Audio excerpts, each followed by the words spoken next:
Hi everyone, thanks for listening to my presentation, and thank you to everyone at QGCon for giving me the chance to share my work. So today I'm going to be talking about a game called Pokemon Reborn, which is a Pokemon fan game. So it's not a mainline Pokemon title, but a fan title. And I'll talk about it in the context of queer modding. So Pokemon Reborn is a Pokemon fan game that was created by a trans woman named Amethyst, and it's helmed by a queer development team. Amethyst, who identifies as trans on her online platforms, including the development blog for Pokemon Reborn, developed the game starting in 2012, and slowly a development team full of all queer people have come together to create this game that's come out in episodes since 2012, and the final episode is supposed to come out sometime in 2021. Here's hoping. And Pokemon Reborn uses original gameplay mechanics and assets. So there's a suite of programming software called Pokemon Essentials that has been crowdsourced online for a number of years. And so Pokemon Reborn uses this crowdsourced code basically that has recreated the Pokemon battling system. The game has also introduced some new gameplay mechanics, some new stories, some new characters. Something about Pokemon Reborn, this game is very different. It has LGBTQ characters, it has two lesbians who are gym leaders, you have the strongest person in the game, which is the Pokemon champion, is a trans woman. You have a non-binary gym leader as well. So a lot of LGBTQ plus characters. The player can also choose their gender and their pronouns. And then finally, there's queer storylines, right, coming out. One of the characters who comes out as pansexual, that's kind of one of their stories. We also have, disagreements with family members getting kicked out of the home. The mother does not accept her gay son, so he gets kicked out of the house. You also have abusive relationships, which is also unfortunately common for queer relationships as well. So you have this overt queerness in the game, right? With the characterization, with the storylines, with some of the choices the player can make. But I am looking specifically at the game in terms of how does this game, Pokemon Reborn, challenge heteronormative game design, right? Because we see it very much deliberately including queer characters.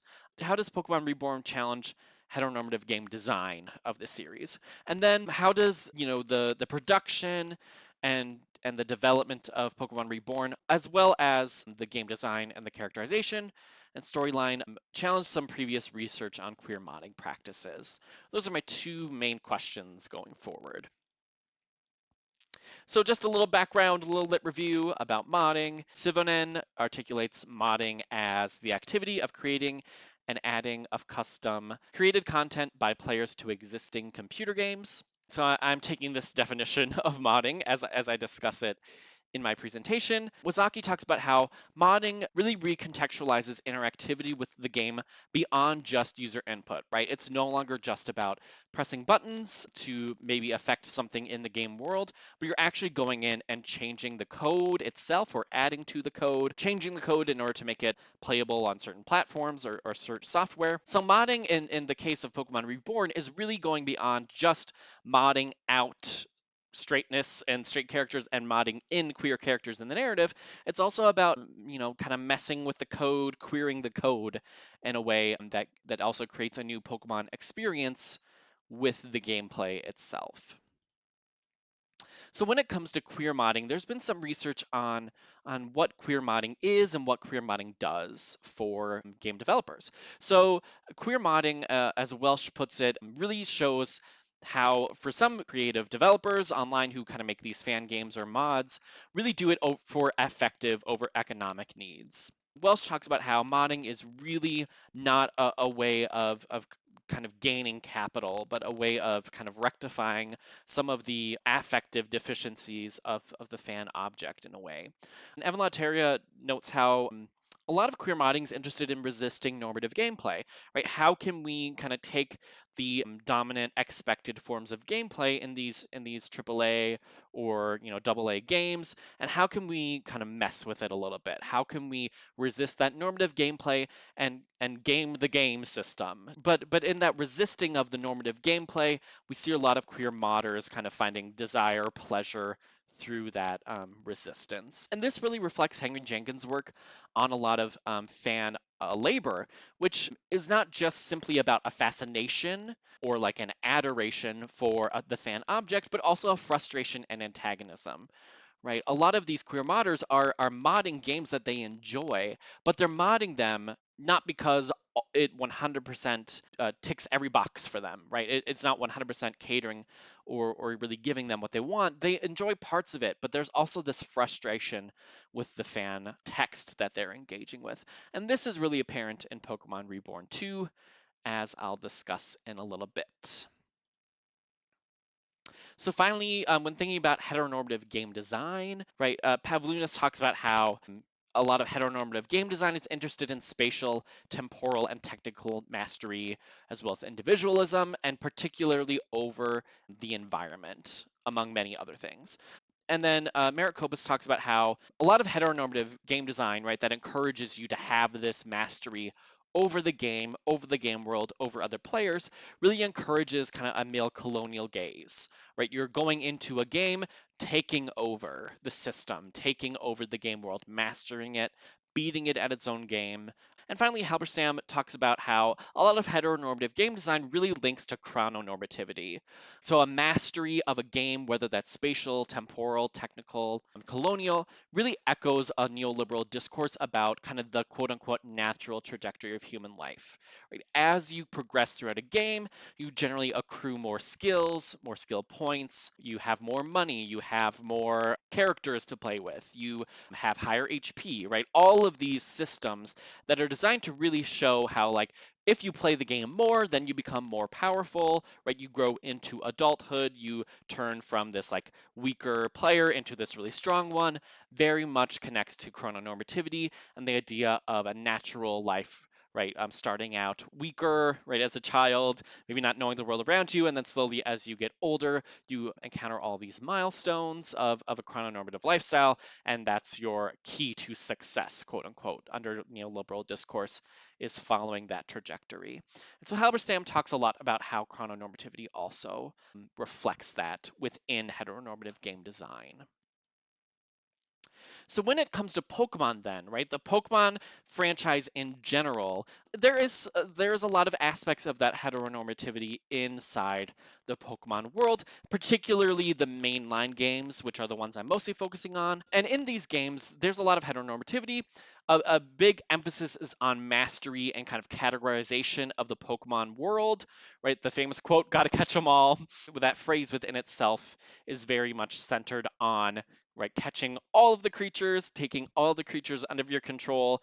When you catch them, you have a Pokedex entry that gets filled out, so therefore you have knowledge about these creatures. Typically, it's like the player character who gets more skills, gets experience points. In the Pokemon world, the Pokemon themselves are the ones that get the experience points. By battling other Pokemon, they gain more experience, level up, and as Pokemon level up, get to higher levels, they learn more powerful moves, evolve to a new form. So when we look on the left-hand side of the screen here, we have our 3 starters on the left-hand side, who are kind of the first evolution of these lines. And then you can see as they grow up, as they level up, they then evolve into more powerful looking versions, into new Pokemon, new, more powerful Pokemon. And this really reflects the chrononormativity that Halberstam talks about in terms of game design, right? Because this, again, is really prioritizing this idea that you gain experience and progress is a linear progression to an established goal where you're the most powerful. So not only do the Pokemon kind of evolve into new and more powerful, stronger forms, but your character starts out as typically an only child, and then you go out into the universe, start catching Pokemon, and then become the best trainer in the universe. So Pokemon is very invested in a lot of those heteronormative ideas and chrononormative ideas about what it means to grow up, to level up, to become more powerful. So when it comes to Pokemon Reborn then, we might consider it queering gameplay in some ways, and in other ways, it's still kind of exemplifying that heteronormative and chrononormative game design of the main series, right? So even though it has a queer development team, right, we're not maybe seeing as much of a queering of the gameplay as some other queer modding scholarship has looked at. But there are still some elements that are being changed. So for example, in Pokemon Reborn, Amethyst and the rest of the team have developed a mechanic they called field effects. And field effects greatly affect the gameplay, and they're basically kind of background kind of scenery that that affects the gameplay. So for example, if you're in a forest, you might have the forest field effect, right? So you're in the forest in kind of the game world, you encounter a Pokemon within the forest that you're walking through. When you do battle with them, you're going to have the forest field effect around you, which is going to affect many of the moves, many of the abilities, many of the types of the Pokemon that are within that battle. And there are about 35 of these field effects, all of which have different effects. By adding in this mechanic, it really makes the player focus more on strategy rather than just stats and leveling up their Pokemon. A lot of time, at least in the 3 times I've played the game, I've had to kind of switch up the 6 Pokemon that were in my party just based off of these field effects, because some Pokemon just work kind of more in sync with the environment in certain ways than others do. The game also makes you focus on strategy more than just the leveling up system by really increasing the difficulty of the gym leaders, which are kind of like the most difficult trainers in any Pokemon game, right? And by increasing the difficulty of these gym leaders, it requires a constant revision to the strategy and the Pokemon being used. For example, there's a bug type gym leader who you fight in the forest field effect. The forest field effect is really susceptible. If you use a fire move, the forest will like deal extra damage because you're in a forest and fire and all that stuff.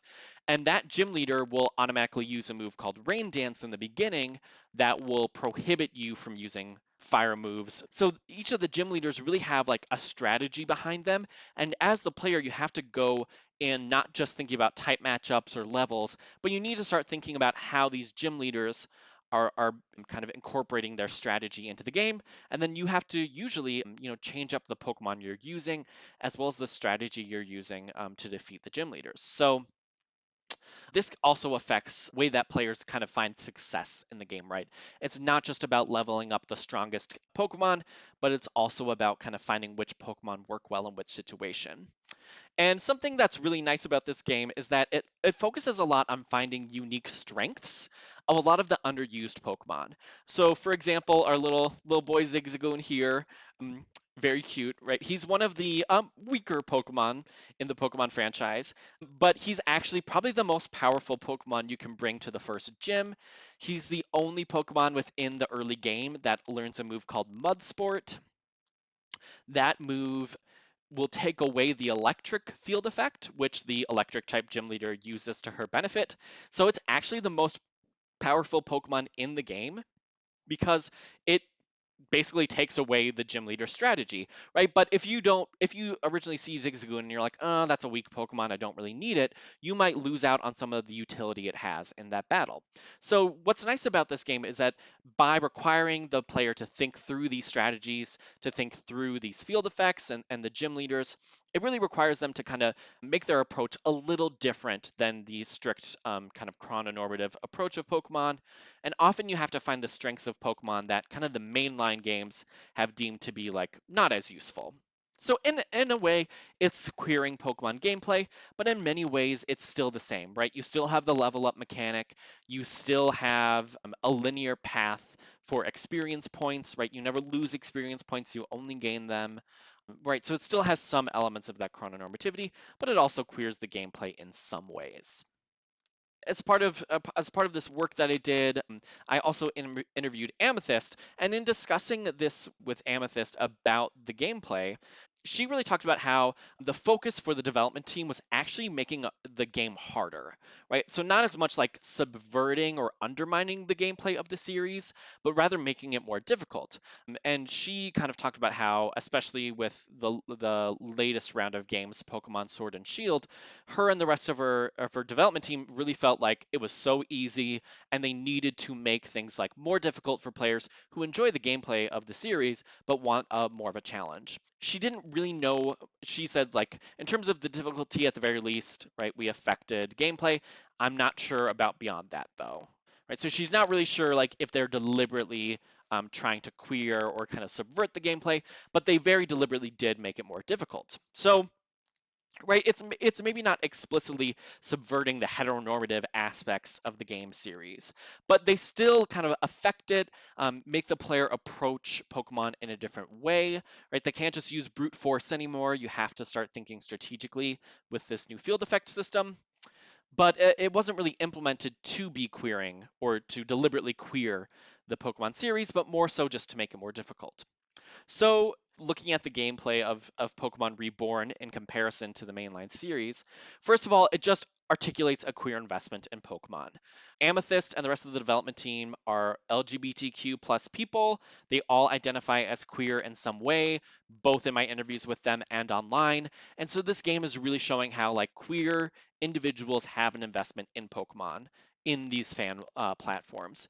And the gameplay is not necessarily about subversion for them, but more so a negotiation of the mainline Pokemon series design, right? They want to make it more difficult. They don't want to start like completely new. They don't want to make an entirely new gameplay mode with the Pokemon, but they're kind of negotiating how they go about engaging with the Pokemon series. And in many ways, unlike some previous research on queer mods, where the queer mod developers were very deliberately like doing resistance to heteronormative gameplay. In this case, right, the fans and the creators didn't exactly see, something like Pokemon Reborn, which was made by queer developers, contains a lot of LGBTQ plus characters, right, and might not intentionally be subverting fan objects in a queer way.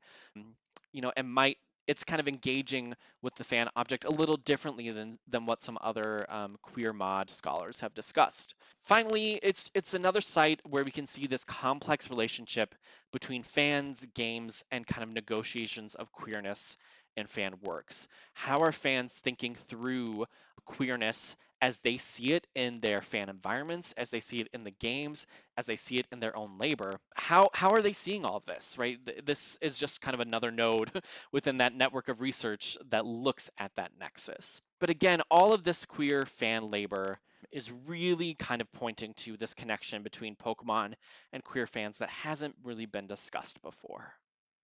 Thanks, everybody.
Queer zine games, integrating zine culture into the queer games community, and vice versa. So, first of all, who the hell am I, and why am I qualified to talk about this? Hello, my name is Olivia Montoya. You killed my father. Prepare to die. Obligatory Princess Bride reference, I know. I've been into zine culture since 2014, and I make up for the relatively short length of time spent with depth. I've self-published over 25 mostly personal zines. I've taught queer zine workshops and other zine workshops at a variety of conferences and other locations around the Northeast. I've spoken about asexual history and self-published zines and LGBT publications at the World Pride Ace and Aero conference. I've mostly solo organized a zine fest for 2 years. And I've got serious about my hobby of making queer narrative video games in 2017 and queer narrative tabletop role-playing games in 2018 to 2019. I've released a large demo of a queer visual novel / dating sim and a small finished queer visual novel, and have a variety of works in progress. Like, a lot of works in progress, actually. And I've got a medium-sized queer tabletop RPG that I'm 125 pages into the draft of, and have kickstarted a Zine Quest 2 game about trading personal zines. And I admin the Queer Game Dev, Queer Indie TTRPG scene, and Zines and Zinesters Discord servers. Oh, also, I host a lot of game jams, most of which are queer and zine game jams, including Ace Jam, Aero Jam, and Other Ships Jam. So, what's a zine? I think I should cover that first. This is highly debated, but here's a few common characteristics of what makes a zine. Handmade, cheaply produced booklets, often photocopied. They generally have a small print run. And they're mostly made by one person or a small group of people. Most zines have a DIY aesthetic and mindset. And they're popular among marginalized groups, political outsiders, and other subcultures. Zines tend to be uncensored and not edited in a way that would sanitize the rawness of the content. And they have an associated underground community devoted to making, selling, and trading zines. So then, what's queer about zines? As mentioned before, zines are popular among marginalized groups, particularly queer people. And queer people have been drawn to the medium due to traditionally having less money, being more politically radical, not being recognized in or published in mainstream media, and having values in line with zine culture, such as DIY, underground community, and found family. Basically, zines allow queer people to be able to publish their words cheaply, quickly, and without being censored.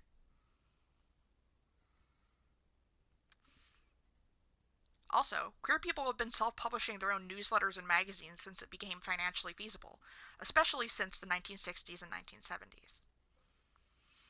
These mostly weren't labeled as zines, but this became more prevalent starting with the queercore punk movement that began in the late 1980s and into the early 1990s, of which zine making was a very important component. Queer people were also vital to the riot girl movement in music and zine making in the 1990s, where girls were encouraged to talk about taboo topics such as sex, queerness, and mental health in perzines, or personal zines, that were traded and purchased by mail, or either directly or through distros or distributors. Nowadays, zine culture is much queerer than ever, and there are over a dozen queer zine fests and other queer zine events worldwide. So, queer zine games.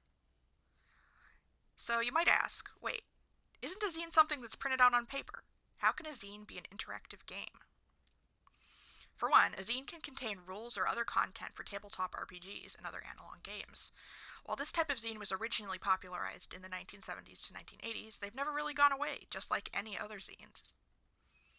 And they've seen a renaissance, especially since the Zine Quest and Zine Quest 2 events on Kickstarter and the popularization of itch.io as a place to get downloadable PDFs of small games.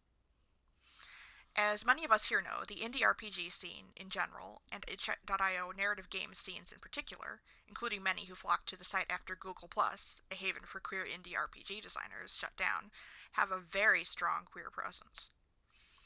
Perhaps this is due to the ease of making and publishing smaller games, now that more and more free tools are available for desktop publishing, making art and video game development. Aside from a literal zine game / game zine, for the purposes of this talk, I'm defining a zine game with an analogy. A zine game is to a AAA game, as a DIY zine is to a glossy magazine. While they can be digital or analog, like traditional analog zines, they're more likely to be handmade by one person or a small group of people. They tend to have smaller, more specific or niche audiences. They have underground communities, see Discord servers, Facebook groups, etc., devoted to playing and developing them. They are often made by members of marginalized groups and subcultures, including the queer community. And their subject matter is often personal, political, or both. As for the queer part of queerzine games, I'll let you define that for yourselves, but I will say that everything above is common for queerzine games, perhaps even more so than for broader zine games. So first of all, credit where credit is due. I am not the first person to point out the similarity between DIY zines and DIY indie video games. Anna Anthropy pointed this out eloquently in her book Rise of the Video Game Zinesters, how freaks, normals, amateurs, artists, streamers, dropouts, queers, housewives, and people like you are taking back an art form. However, this book was published 8 years ago, and a lot has changed since then. Also, the book focuses more on the DIY-ness of the solely digital games than on the ways that zine culture can be good for indie game devs, and doesn't really talk about analog games at all.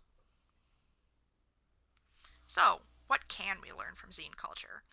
I'm going to divide this up into several sections. Here's a list. DIY or die. Do it yourself, but together. Stand on the shoulders of giants. Appropriate, aka steal, what's useful and remix. Perzines. The personal is political. Small package, big impact. Sharing is caring, but care for yourself in how you share. Set your own rules for copyright, or copyleft, or anti-copyright. Don't worry about how good or accomplished you are. There's an audience for literally anything. And fuck capitalism. Trade skills, materials, and final products. Use sliding scale prices. So each one of these will have its own page, and then we'll cover a little bit about the flip side, or what can zine culture learn from us. So, DIY or die.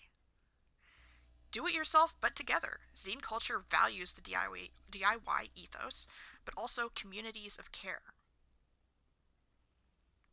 Doing it for yourself can mean creating your own communities and creating for those communities. If you have a vision, doing it yourself will keep it from being sanitized and censored by mainstream publishers. And sometimes the hard truth is, if you don't do it yourself, no one will. At least when you've got a niche specific idea. So DIY or your idea won't get out there. And luckily, it's a lot easier to DIY now than it used to be. So, stand on the shoulders of giants.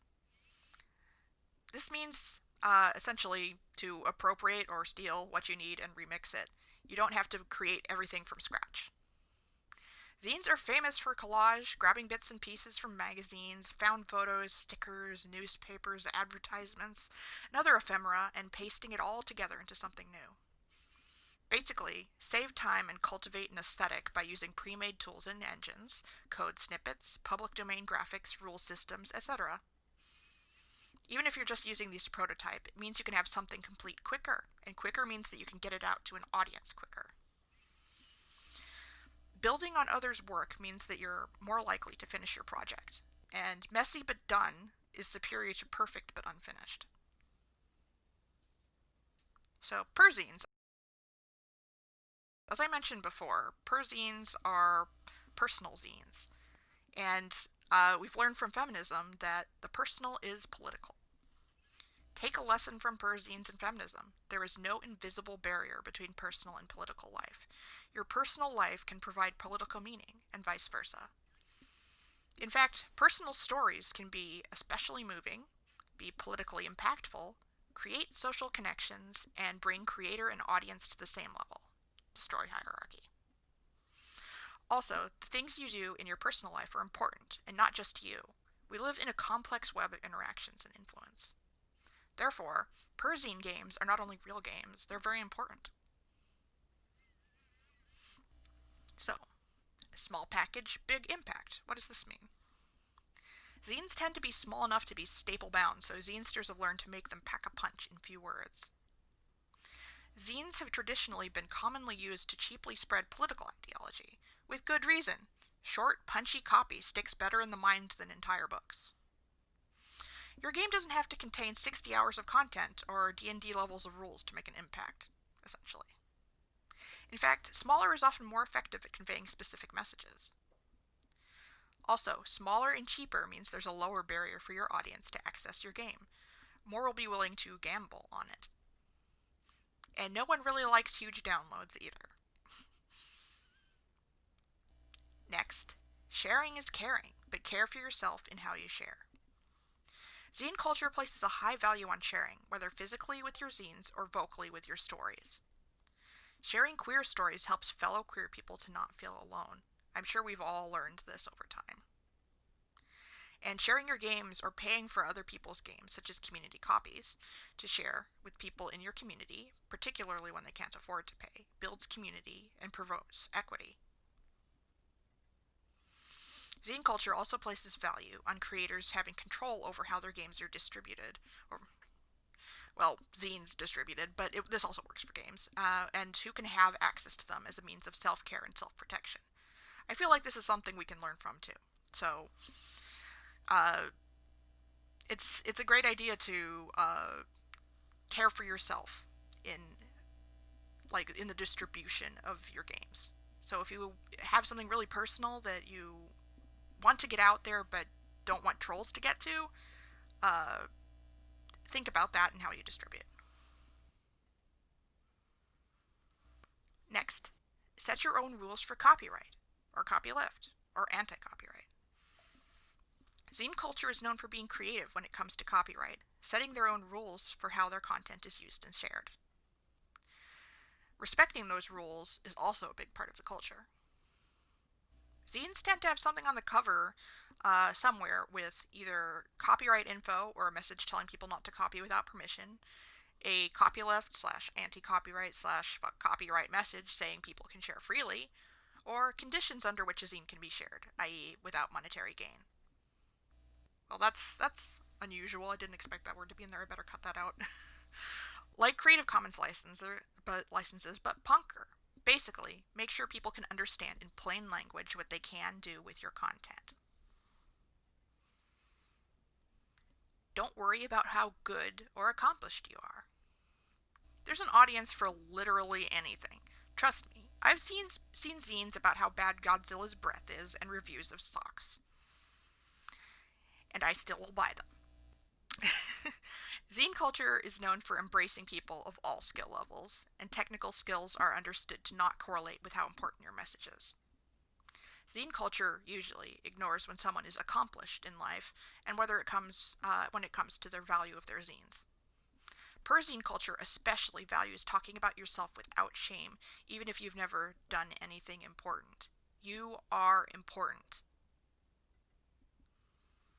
And fuck capitalism. Zine culture is, in general, anti-capitalism. There's very little emphasis on making lots of money.